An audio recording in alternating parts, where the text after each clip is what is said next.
Venerdì 12 luglio, secondo appuntamento con il mercatino serale organizzato da Ascom Confcommercio di San Donà. L'iniziativa, denominata Wine and Fashion, già collaudata col successo il primo venerdì del mese, ha visto protagonisti le tipicità agroalimentari del nostro territorio, il vintage e le abilità di artigiani e hobbisti appassionati. Insomma, un vero e proprio angolo di mercato dove cercare di tutto.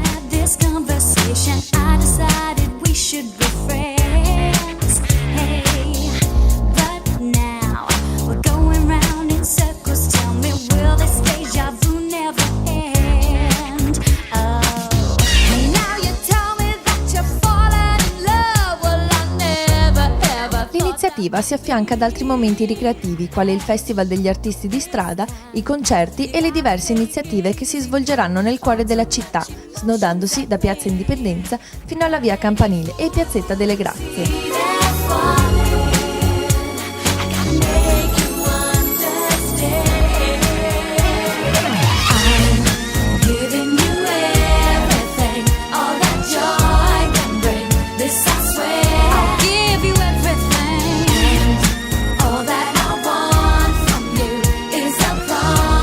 Naturalmente a far da cornice la tradizionale ospitalità e cortesia dei commercianti sandonatesi, aperti anche in orario serale in occasione delle vendite promozionali di fine stagione.